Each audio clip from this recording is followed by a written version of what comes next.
kualitas suara yang lebih baik. Terima kasih.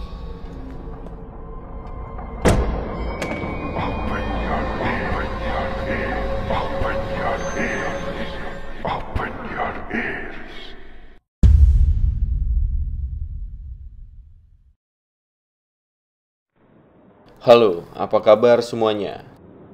Segmen Open Your Ears tayang setiap hari Selasa pukul 20.00 waktu Indonesia Barat, di mana pada segmen kali ini akan menceritakan sebuah pengalaman horor nyata yang diceritakan di sebuah thread Twitter oleh @riannurfajri.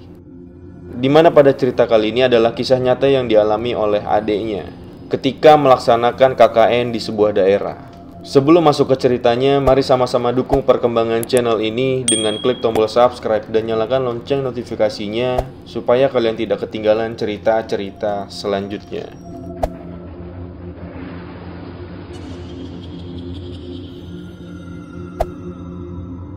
Sekali lagi, kalian tidak perlu mencari tahu daerah dan pelakunya. Percaya atau tidak, itu hak masing-masing. Part 3. Aldi langsung menggendong Sari dan membawanya ke lantai bawah di ruang TV. Kebetulan kasur bekas tidur minggu lalu belum dibereskan. Perlahan Aldi membawa turun dibantu oleh Yusak dan Dimas. Sementara Aldi menuntun langkah di tangga agar tidak terjatuh. Aldi menepuk pipi Sari, namun tetap saja tidak sadarkan diri. Tangannya pun mulai mengepal. "Pak Sobari, gimana dengan Pak Haji? Apakah beliau masih di desa sebelah, Pak?" tanya Aldi. "Sebentar ya nak, saya sedang coba telepon beliau," jawab Pak Sobari. Radit terlihat gemetar. Dia merasa bersalah karena tidak memperhatikan Sari. Tiba-tiba Sari mengamuk, teriak-teriak dengan keras.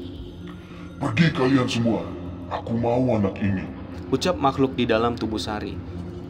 Kalian tidak punya hak untuk mengambil tubuh orang lain," jawab Pak Sobari. "Kalian tahu apa? Kalian mau mati," balas sosok itu. "Mati hanya milik yang di atas, kamu tidak bisa melawannya," jawab Pak Sobari. "Jangan meremehkan bangsa kami, manusia hina. Tunggu saja." Sepertinya makhluk itu memang mempunyai dendam dengan manusia. Kamu yang di dalam, kenapa kalian mengganggu? Apa salah anak ini sama kalian?" tanya Pak Sobari. Sosok itu tidak menjawab, menambah penasaran semuanya. "Kalian tidak ngelakuin hal-hal yang aneh kan?" tanya Pak Sobari ke anak-anak yang lain. "Enggak Pak," jawab berbarengan. "Temanmu, ini karena temanmu yang sudah mengusik kami di sini." Akhirnya makhluk itu menjawab dengan mata melotot dan putih. Seketika semuanya kaget mendengar jawaban sosok itu. Mereka heran siapa yang dimaksud oleh sosok ini. Aldi harus cari jawabannya. Kasihan Sari yang menjadi tumbal akibat salah seorang dari tim ini. Aldi takut Sari tidak dapat diselamatkan. "Tolong, siapapun itu tolong mengaku," ucap Aldi.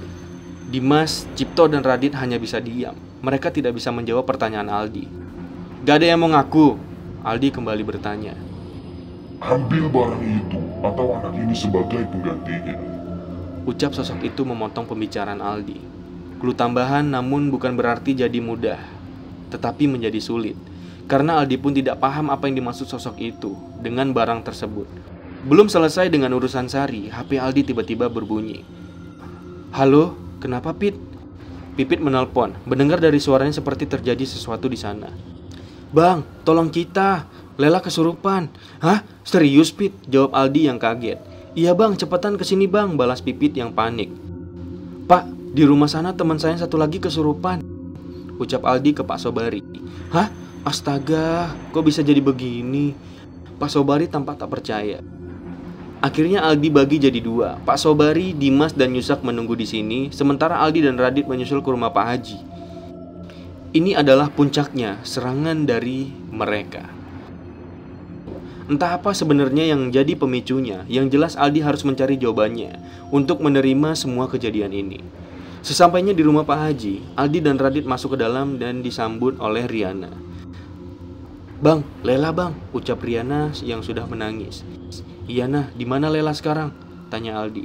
"Di kamar bang." Aldi dan Radit langsung menyusul ke kamar. Ternyata Pipit menunggu di depan pintu kamarnya. "Loh Pit, kenapa di luar?" tanya Aldi. "Gua takut bang, Lela ngamuk, dan gua sama Riana gak bisa nanya," ucap Pipit yang juga menangis. "Ya udah buka pintu Pit. Radit, bantu gua pegangin Lela ya." Ini semua udah di luar batas, dua tempat berbeda dan kejadian yang sama. Mereka yang menangani Sari dan Lela tidak ada yang bisa atau mengerti dengan hal-hal seperti ini. Mereka terpaksa menahan sementara hingga Pak Haji datang. Sementara itu, di luar sepengetahuan Aldi, Pak Sobari sudah memanggil warga yang lain untuk membantu di rumah bekas Jepang itu. Hingga akhirnya kabar ini meluas ke satu desa. Sedang ada kejadian anak KKN yang kesurupan di dua rumah yang berbeda. Tak lama, ada sebagian warga yang juga mendatangi rumah Pak Haji. Aldi dan Radit yang sudah susah payah memegang Lela kaget mendengar salam dari luar. "Nah, siapa yang di depan? Coba lihat," suruh Aldi ke Riana. "Iya bang." Aldi makin kaget lagi karena ternyata warga yang datang. Dia heran gimana bisa warga tahu kalau di sini temannya sedang kesurupan. "Dek, kenapa temannya?" tanya salah satu warga. "Kesurupan pak, kami semua lagi nunggu Pak Haji datang," jawab Aldi. "Loh, kenapa nggak dibilang ke kami biar dibantu dek?" balas bapak tersebut.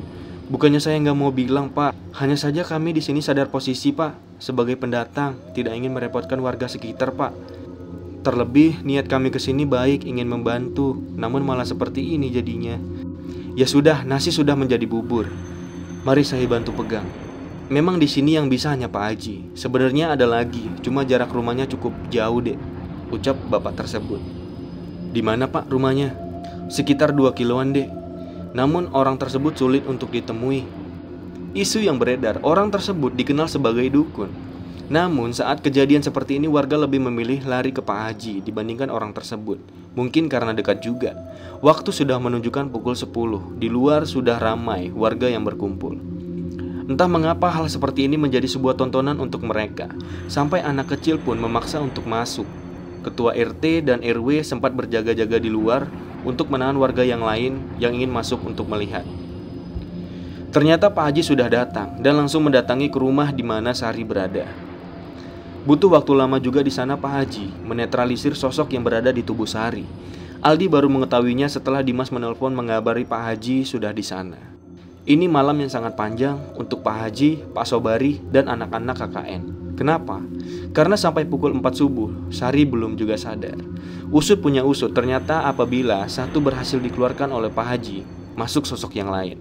Serangan tak henti didapat Pak Haji. Di samping banyaknya yang masuk ke dalam tubuh Sari, banyak juga serangan dari luar rumah yang menyerang Pak Haji. Bayangkan saja, satu orang melawan ratusan makhluk, bagaimana tidak kewalahan. "Pak Haji masih kuat?" tanya Pak Sobari. Kalau ditanya masih kuat atau tidak, tentu saja tidak. Namun dengan izin yang di atas, insya Allah saya akan terus berusaha menolong Dek Sari, ucap Pak Haji. "Apa tidak istirahat dulu Pak?" tanya Pak Sobari. "Pak, semakin lama kita mendiamkan Dek Sari, semakin jauh jiwanya dibawa ke alam sana. Kalau sudah terkunci, akan sulit untuk membawanya kembali Pak," jawab Pak Haji. "Pak, sepertinya kita butuh bantuan orang itu," balas Pak Sobari. Yang dimaksud orang itu adalah dukun yang berjarak 2 km tersebut. Namanya Pak Iwan, samaran. Dengan hebatnya serangan dari luar dan dalam, tentu saja Pak Haji butuh backup dan tentunya tidak bisa sembarangan orang. "Boleh Pak, Bapak punya nomornya?" tanya Pak Haji. "Tidak Pak, saya akan suruh warga sini untuk menghampiri ke rumahnya ya Pak," balas Pak Sobari. "Apa tidak mengganggu datang pagi-pagi seperti ini?" "Ya, ini dalam keadaan terdesak Pak, mau gimana lagi, nyawa taruhannya Pak." Selain lama proses tarik ulur jiwa Sari, perdebatan juga ikut andil dalam memperlambat penyelamatan Sari ini. Di luar hanya bapak-bapak yang berjaga, sementara ibu-ibu dan anak-anak kecil yang malam tadi ikut nimbrung sudah pulang.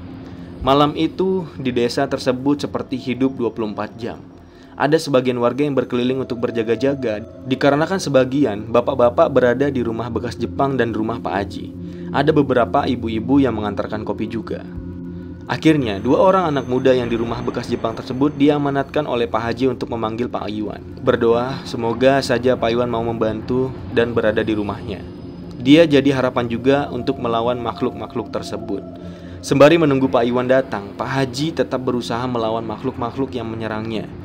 Pertahanan gaib di luar yang dibuat Pak Haji sudah hancur diserang bertubi-tubi. Seakan yang di dalam rumah tersebut, seorang raja yang memanggil anak buahnya.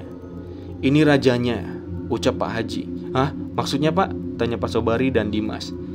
"Di pintu sana, rajanya penunggu di sini," ucap Pak Haji menunjuk ke arah pintu depan. "Bentuknya Pak, besar, hitam, taringnya panjang hingga menyentuh tanah," jawab Pak Haji. Mungkin saja raja tersebut yang memerintahkan makhluk-makhluk lain menyerang Pak Haji. Dimas melihat Pak Haji sudah sangat lelah sekali, berjam-jam bertarung dan menangkis serangan demi serangan. Beruntungnya, Pak Iwan sedang berada di rumah dan lebih beruntungnya lagi beliau siap membantu. Di sini suatu kebenaran akan terungkap. Apa yang menjadi isu selama ini di desa tersebut tentang Pak Iwan tidak benar adanya. Assalamualaikum Pak Haji, sapa Pak Iwan dengan senyuman. Waalaikumsalam Pak Iwan, balas Pak Haji dengan senyuman kembali. Ramai sekali ya Pak di luar, ratusan dan mungkin ribuan, kata Pak Iwan. Iya Pak, saya sambil kewalahan melawannya. Tanpa banyak bicara, Pak Iwan langsung mentransfer sedikit energi ke Pak Haji, seperti halnya baterai yang butuh charger. Setelah itu Pak Iwan keluar. Ternyata Pak Iwan berniat langsung melawan raja dari mereka semua.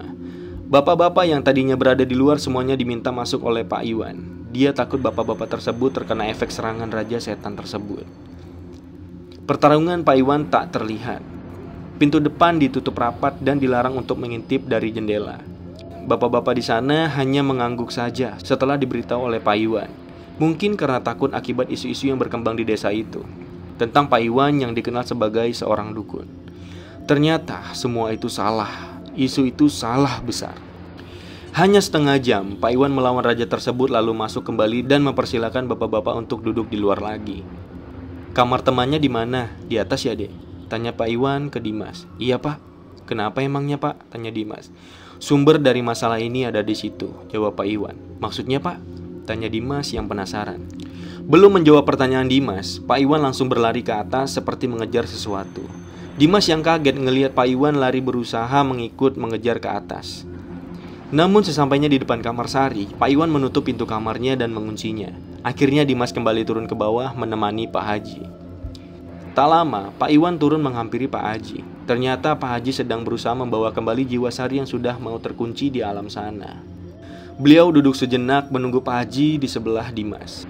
Dari kapan Dek kesurupannya? Tanya Pak Iwan tiba-tiba. Waduh, lupa saya Pak. Kalau nggak salah belum lama kita sampai di sini Pak, teman saya kesurupan. Sempat ada kejadian di jalan nggak? Tanya Pak Iwan kembali. Kejadian? Ada sih Pak. Pas kita jalan menuju sini malam-malam, mobil teman saya Aldi mogok tiba-tiba Pak. Katanya dia lihat ada orang lompat ke arah mobil dari kiri, sementara teman saya Lela lihat kepala, jawab Dimas. Itu pertanda kalian tidak boleh lanjut, ucap Pak Iwan. Maksudnya Pak? Tanya Dimas makin penasaran. Terkadang mereka makhluk halus melakukan suatu cara untuk menghentikan apa yang tidak mereka suka. Hah? Dimas belum paham. Intinya ada sesuatu dari kalian yang di bawah yang tidak disukai oleh makhluk halus. Pak Iwan memperjelas. Sesuatu Pak. Apa itu Pak? Dan siapa yang bawa? Dimas makin penasaran.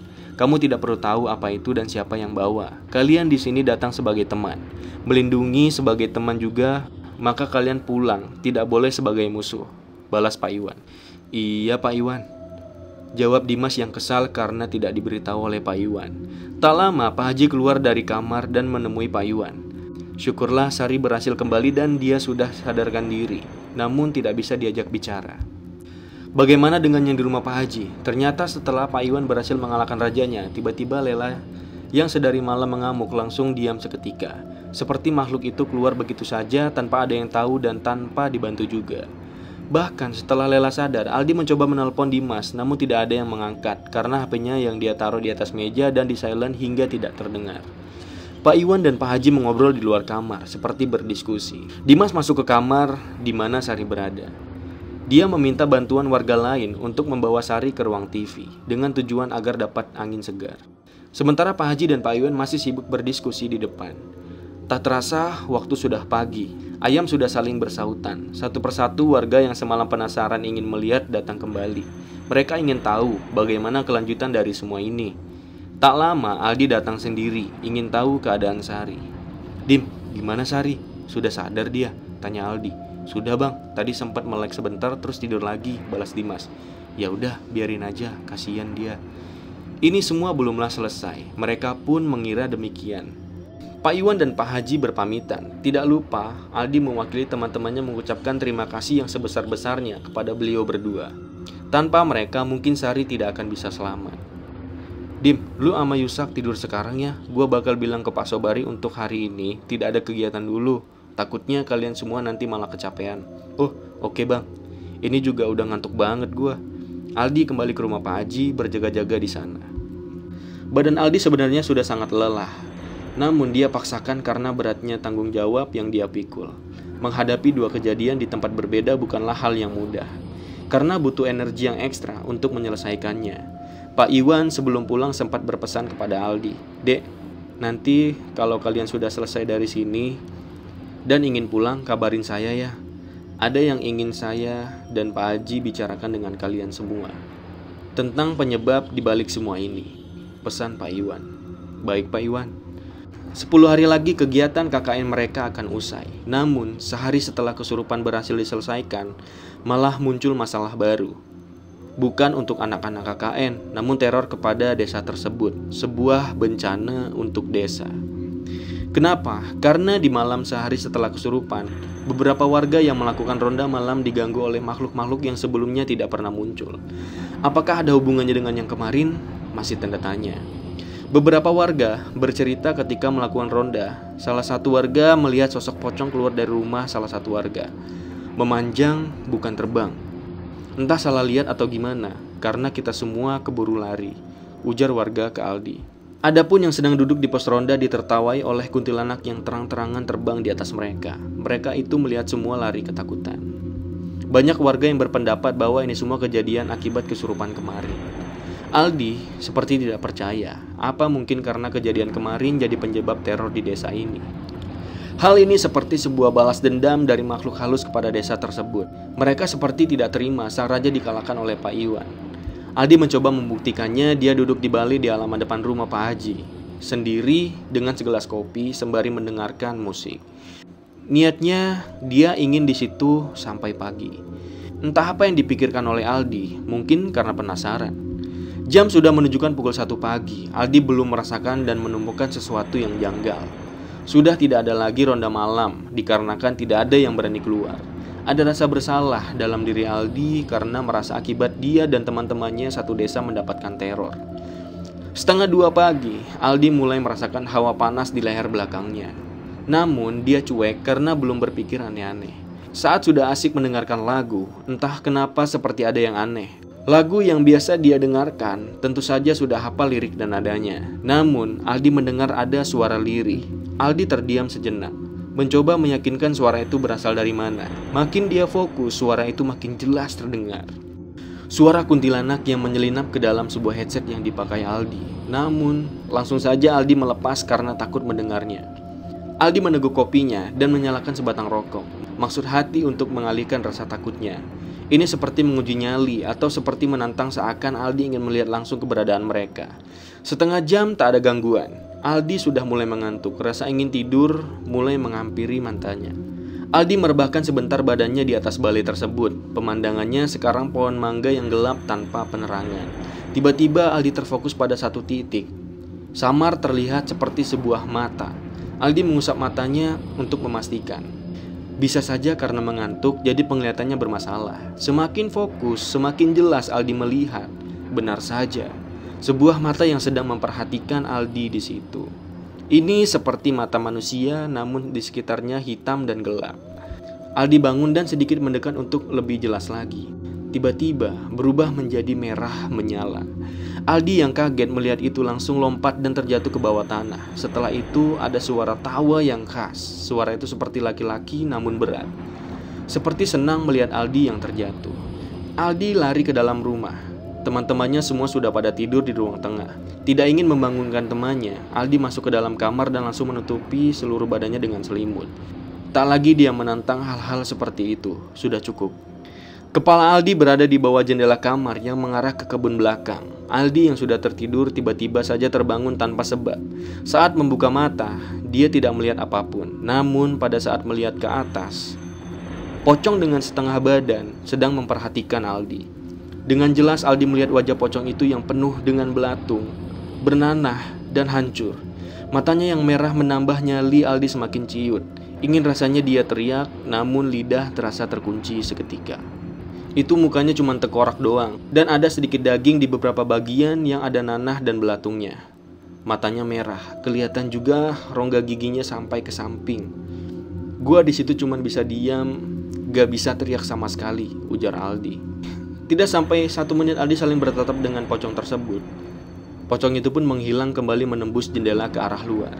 Setelah itu keringat Aldi perlahan keluar. Dia merasa seperti habis berlari jauh. Aldi beristighfar, masih tidak percaya dengan apa yang dia lihat. Ini pertama kalinya buat Aldi melihat sosok yang benar-benar secara jelas bentukannya. Namun setelah pocong itu pergi, bau busuk masih berada di dalam kamar itu. Seperti pertanda ada sosok lain di dalam desa sana. Dia pun merasakan panas di seluruh badannya yang membuat Aldi untuk pindah dan bergabung dengan teman-temannya yang di sana. Baca-baca doa dalam hati. Bayang-bayang sosok tadi masih bergentayangan di pikirannya. Karena heboh dengan teror yang ada di desa terdengar oleh Pak Iwan. Akhirnya beliau putuskan untuk secepatnya menemui anak-anak KKN tersebut. Sepertinya sebuah kesalahan membiarkan barang tersebut tetap ada. H-3 sebelum KKN usai, Pak Iwan menemui mereka di rumah bekas Jepang. Pada saat Aldi dan yang lainnya pulang, Pak Iwan sudah berada di depan rumahnya menunggu Aldi dan kawan-kawannya. Tampak raut muka Pak Iwan yang serius. Pasti ada yang ingin dibicarakan. Pak Iwan, sudah lama di sini, Pak?" sapa Aldi sembari mengajak bersalaman. "Ah, tidak. Baru juga datang kok, Dek. Sepertinya ada hal serius yang ingin Bapak bicarakan ya?" "Iya, Dek.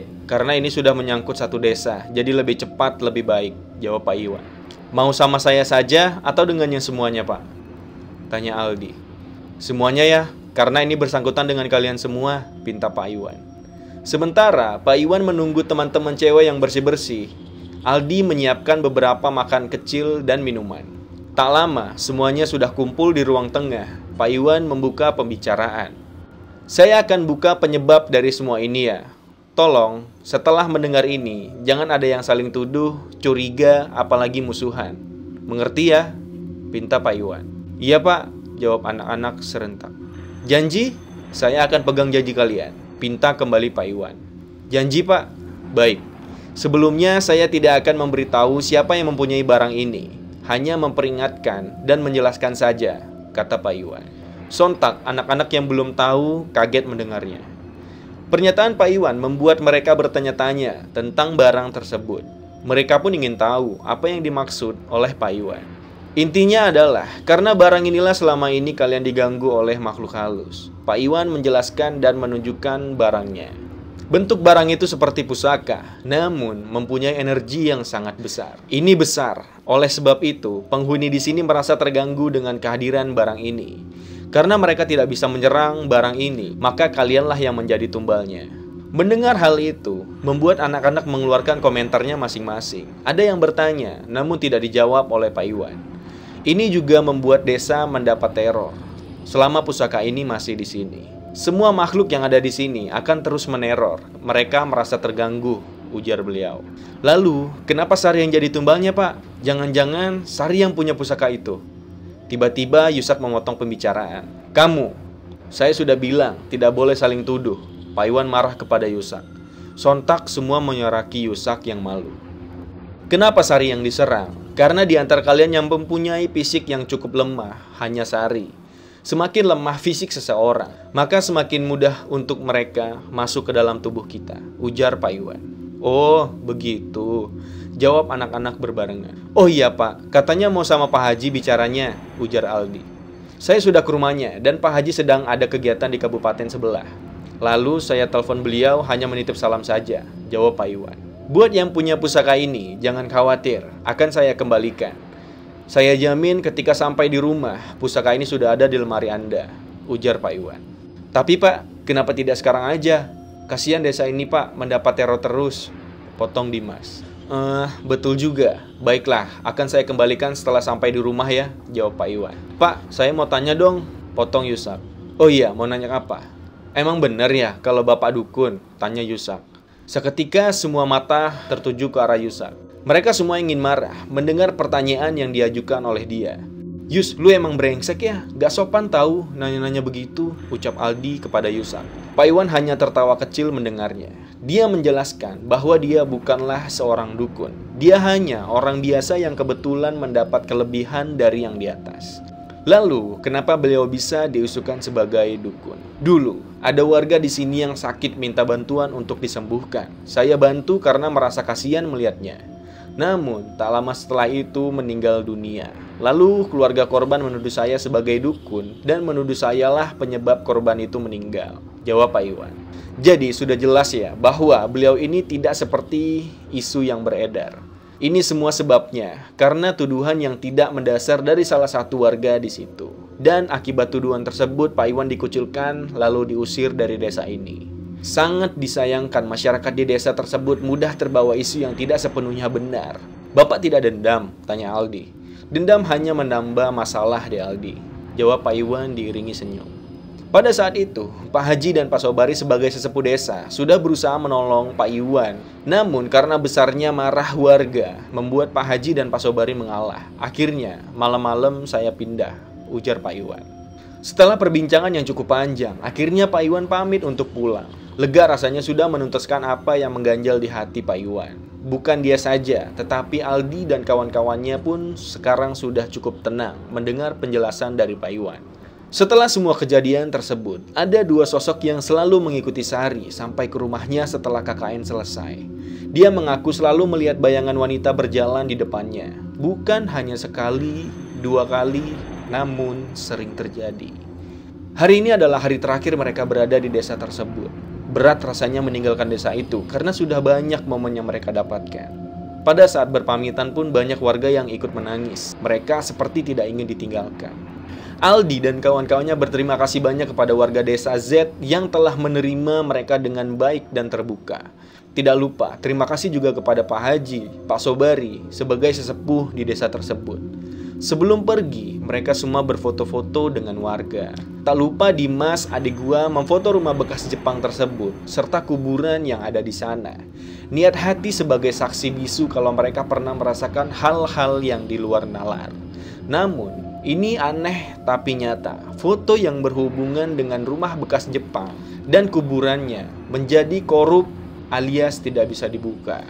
Maka adik gua nggak foto itu hilang begitu saja. Padahal pada saat di perjalanan dia iseng-iseng lihat fotonya masih ada. Ya kita nggak tahu apa yang terjadi. Nalar tidak sampai untuk mencernanya. Inilah akhir kisah yang dihadapi oleh adik gua dan teman-teman KKN-nya. Bukan ikut-ikutan, namun memang momennya hanya pas saja. Lalu adik gua bercerita kalau dia juga ngalamin hal yang sama. Pesan dari kisah ini adalah jangan mudah terbawa isu yang tidak ada dasarnya. Dan sesama teman, kalian harus dapat saling jaga satu sama lain.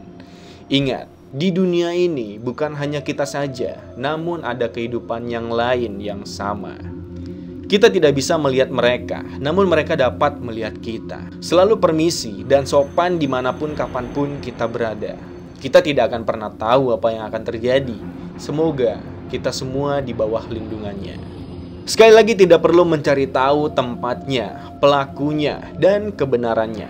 Gua hanya membagikan kisah mereka, tolong hargai kerahasiaannya. Cukup dengar, ambil hikmahnya. Semoga dapat bermanfaat untuk semuanya. Terima kasih. Oh iya, satu lagi. Buat yang ingin KKN tidak perlu takut. Selagi kita sopan dan permisi ke daerah yang baru pertama kali kita datangi, insya Allah akan baik-baik saja.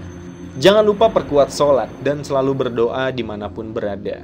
Oke cuy, itu tadi adalah kisah panjang yang diceritakan oleh akun Twitter @riannurfajri, di mana dia menulis cerita yang dialami oleh adiknya langsung. Semoga kita semua bisa mengambil hikmah dari cerita yang dibagikan oleh @riannurfajri ini. Nah, itu adalah pengalaman dan cerita dari adik @riannurfajri. Masih ada lanjutan dari cerita ini, nantikan di video berikutnya. Dan buat kalian yang punya cerita serupa bisa mengirimkan ceritanya melalui DM Instagram ataupun Twitter di @nzl316project. Terima kasih telah mendengarkan cerita ini sampai habis. Tekan like kalau kalian suka dengan ceritanya. Sekali lagi jangan lupa klik tombol subscribe dan nyalakan lonceng notifikasinya. Terima kasih telah menonton video ini. Tetap jaga kesehatan dan